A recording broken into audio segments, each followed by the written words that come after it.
Hey guys, today I'm going to be sharing with you my birthday book haul.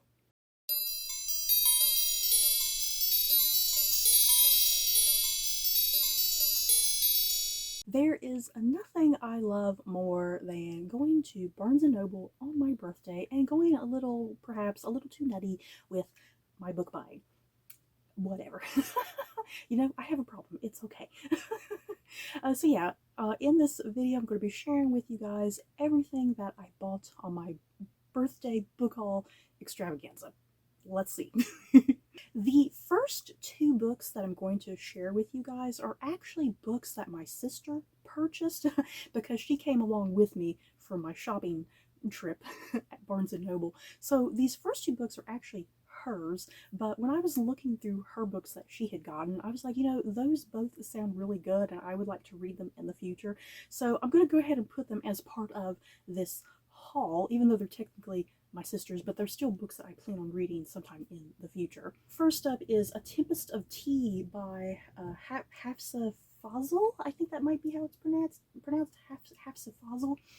I've seen this on Goodreads all over the place. It seems like it's a really popular young adult book at the moment. I was kind of surprised when my sister picked this up because she's not really one to follow like the young adult trends and whatnot. This one is On the Streets of White Roaring.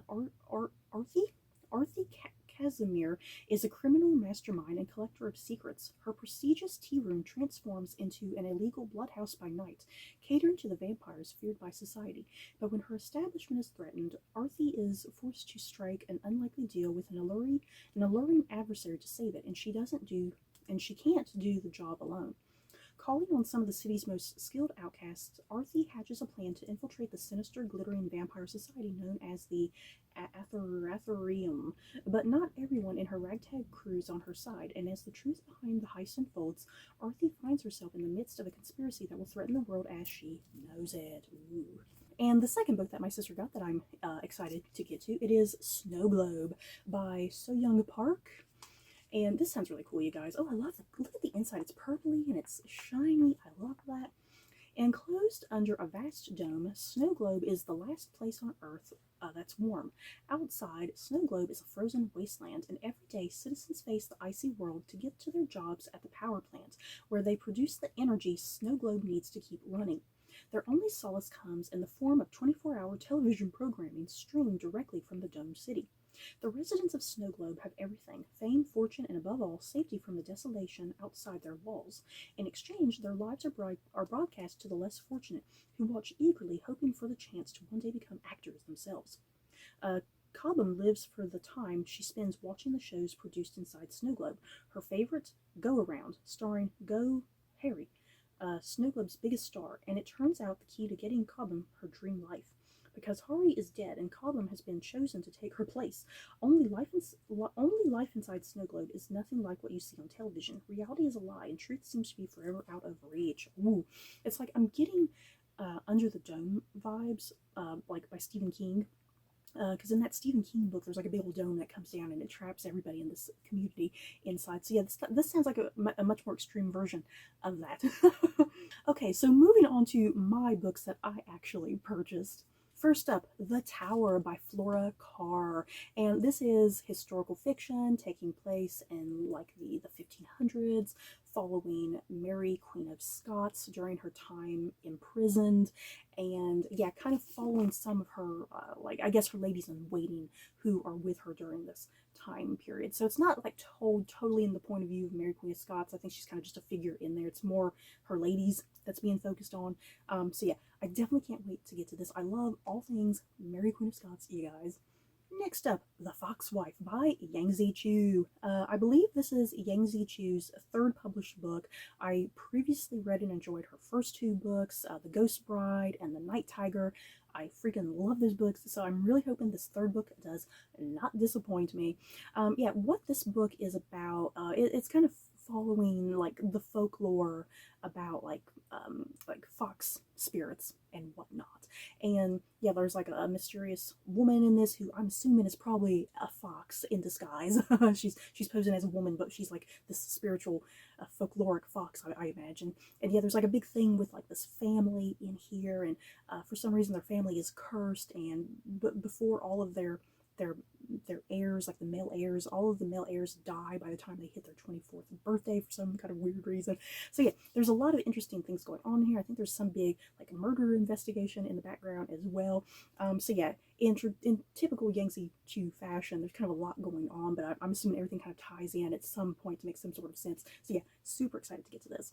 Next up, We Are Only Ghosts by Jeffrey L. Richards. This is historical fiction taking place in the 1960s, like post-World War II and whatnot, and it's following a Jewish man who was a prisoner at Auschwitz, back in the 40s, the 30s and 40s. So yeah, here in the 60s, now he's like the head waiter at a really popular cafe in Paris, I think is what the plot said.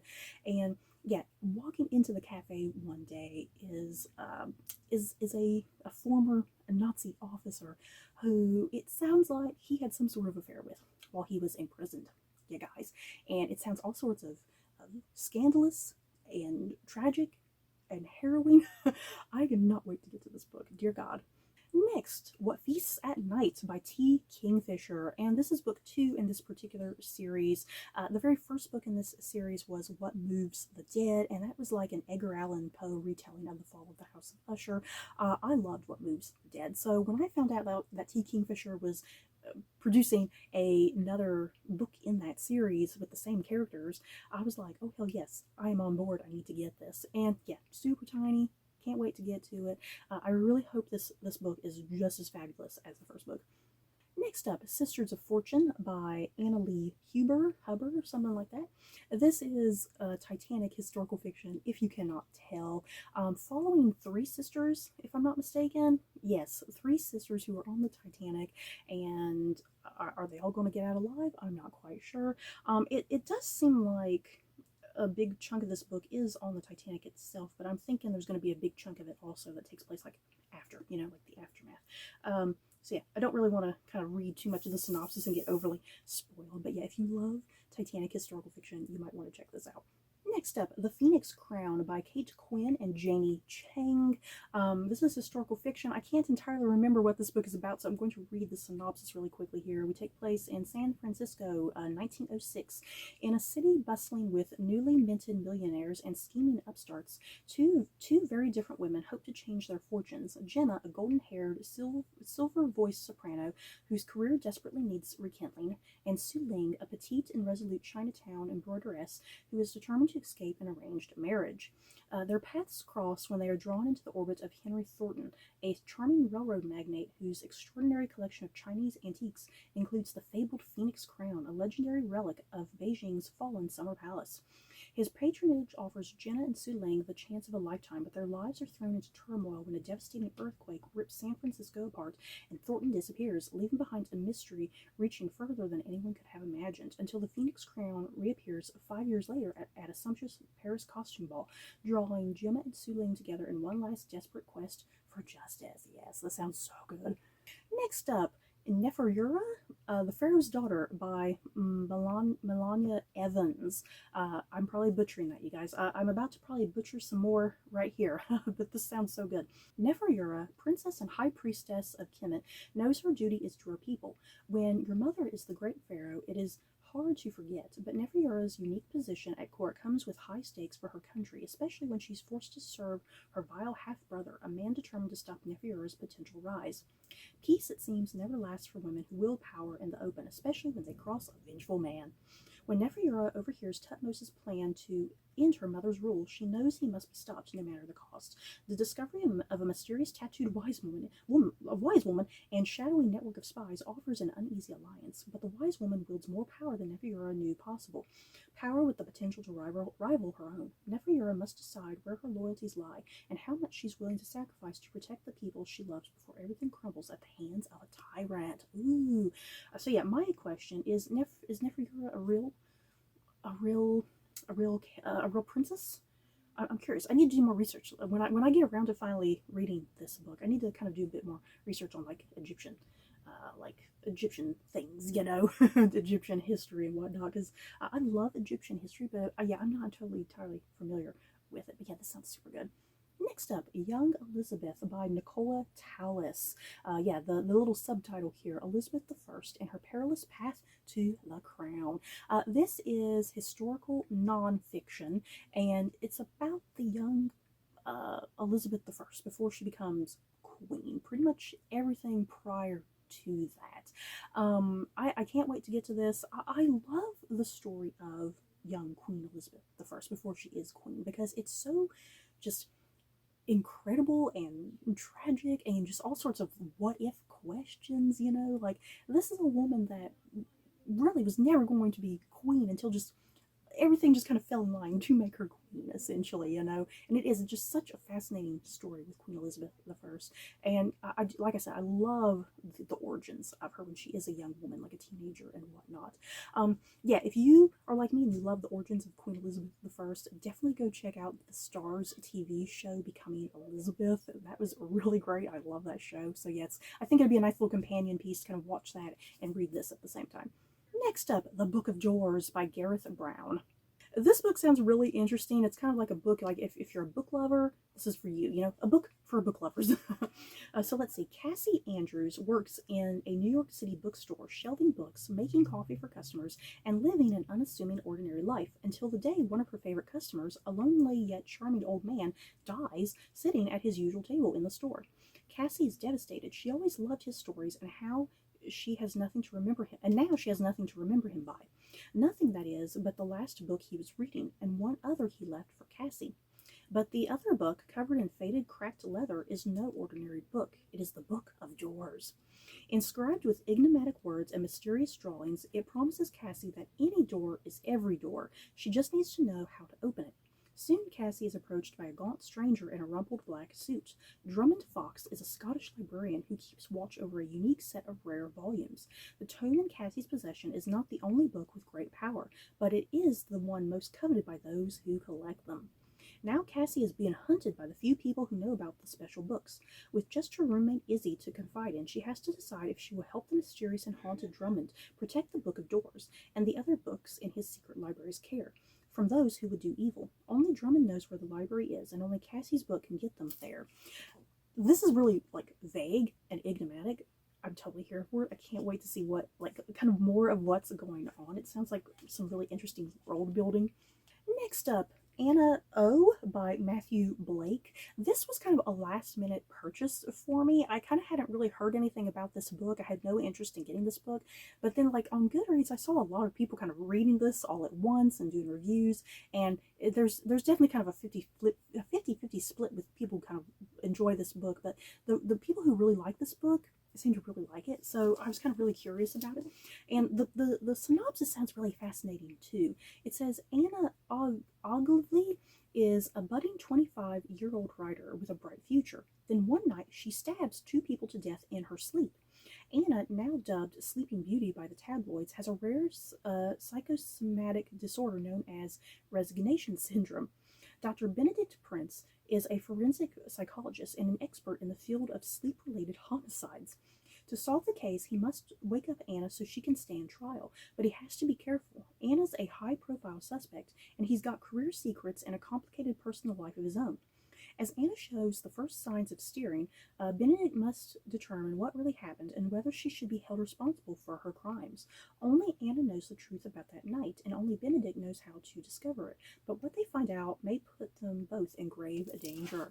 So yeah, this sounds super fascinating. I'm curious this whole thing. Yeah, a woman who in her sleep just kills some people. So yeah, is she totally responsible for that or what? It does. It kind of asks a lot of like moral questions, you know, moral dilemmas. Next up, The Warm Hands of Ghosts by Catherine Arden. I love the gothic vibe of this cover. Yes, let's see. January 1918. Laura Ivan was a revered field nurse until she was wounded and discharged from the medical corps, leaving behind a brother still fighting in Flanders. Now home in Halifax, Canada, Laura receives word of Freddie's death in combat, along with his personal effects, but something doesn't make sense. Determined to uncover the truth, Laura returns to Belgium as a volunteer at a private hospital, where she soon hears whispers about haunted trenches and a strange hotelier whose wine gives soldiers the gift of oblivion. Could Freddie have escaped the battlefield only to fall prey to something or someone else? So then we kind of go back a year to November of 1917. Freddie Ivan awakens after an explosion to find himself trapped in an overturned pillbox with a wounded enemy soldier, a German by the name of Hans Winter. Against all odds, the two form an alliance and succeed in clawing their way out. Unable to bear the thought of returning to the killing fields, especially on opposite sides, they take refuge with a mysterious man who seems to have the power to make the hellscape of the trenches disappear. As shells rain down on Flanders and ghosts move among those yet living, Laura and Freddie's desperate traumas are reawakened. Now they must decide whether their world is worth salvaging or better left behind entirely. Next up, An Education in Malice by S.T. Gibson. And you guys, this is like a retelling of Carmilla, and I can't wait to get to it. Seriously, it sounds super great. Let's see. Deep in the forgotten hills of Massachusetts stands St. Perpetua's Women's College. Isolated and ancient, it is not a place for timid girls. Here, secrets are currency, ambition is lifeblood, and strange ceremonies welcome students into the fold. On her first day of class, Laura Sheridan is thrust into an intense academic rivalry with the beautiful and enigmatic Carmilla. Together, they are drawn into the confidence of their demanding poetry professor, De La Fontaine, who holds her own dark obsession with Carmilla. But as their rivalry blossoms into something far more delicious, Laura must confront her own strange hungers. Tangled in a sinister game of politics, bloodthirsty professors, and magic, Laura and Carmilla must decide how much they are willing to sacrifice in their ruthless pursuit of knowledge. So yeah, this kind of sounds like a super gothic-y version of Carmilla, which is a vampire tale, you guys, like before even Bram Stoker's Dracula. Dracula is kind of always given the credit to being the first vampire story, but yeah, Carmilla came out a little bit before. So yeah, super excited to get to this. Next up, you guys, I finally caved. I got Britney Spears, her book, The Woman in Me. This is a work of nonfiction, obviously. This was published sometime late last year. So much hype surrounding this book. I've seen nothing but really good reviews for this book. And so I did. I finally caved, and I was like, I'm going to get this book. I really like Britney Spears. Back when I was a teenager, back in like middle school and high school and whatnot, Britney Spears was kind of the big thing. And I loved her music. I still own all of her CDs, you guys. So, and yeah, there's just been so much controversy with Britney Spears, just a lot of legal stuff, a lot of personal trauma for her. And yeah, this book seems like it was a huge emotional catharsis for her to just get out there and get her side of the story out. So yeah, I can't wait to get to this. I've heard nothing but good things about it. Next up, The Silver Bone by Andrei Kurkov. And this book is, it takes place in Kiev, 1919. World War I has ended in Western Europe, but to the east, 6 factions continue to vie for control of Ukraine. Amid the political turmoil, young Samson Kolchiko, we'll just call him Samson, is forced to place his engineering career on hold. But in the city of Kiev, everything remains up for grabs, and new opportunities lurk just around the corner. When 2 Red Army soldiers commandeer Samson's home, his life is completely upended. But as Samson struggles, his personal life, including a budding romance with the ingenious, I'll call her Nadia. I can't pronounce that. I'll call her Nadia because it kind of looks like Nadia. A statistician helping run the city's census with the soldiers' intrusion, he winds up overhearing their secret plans. Deciding to report them, Samson instead finds himself unwittingly recruited as an investigator for the city's new police force. His first case involves 2 murders, a long bone made of pure silver, and a suit of decidedly unusual proportions tailored from fine English cloth. The odds stacked against him, Samson turns to Nadia, who proves to be more than his match. Inflected with Kurkov's signature humor and off-kilter universe, The Silver Bone takes its inspiration from the archives of Kiev's secret police, crafting a propulsive narrative burst into life with rich historical detail. Yes, I can't wait to get to this. And my last book here is Medea by Eilish Quinn. And yeah, this is just a fantasy historical, however you want to kind of view it, retelling of the Greek mythology story of Medea. Kind of the woman, you know, kind of giving that whole trope of a woman scorned. You know, Medea is kind of quoted as being the archetype of a woman scorned trope. So yeah, I cannot wait to get to this. I do love me a good Greek mythology retelling. I'm just really surprised Medea has not been done yet. I'm glad someone finally got around to doing a story for Medea though. So you guys, that is it for my birthday book haul. A lot of books, yes, I know. I told you at the start of this video, I like to go a little crazy buying books on my birthday because it gives me great joy and great happiness. So yeah, you guys, any of these books sound interesting to you? Any of these books I should get to sooner rather than later? Just let me know. So that's it for this video. Don't forget to like, comment, and subscribe. And if you like this video, you may like these other videos. Bye guys.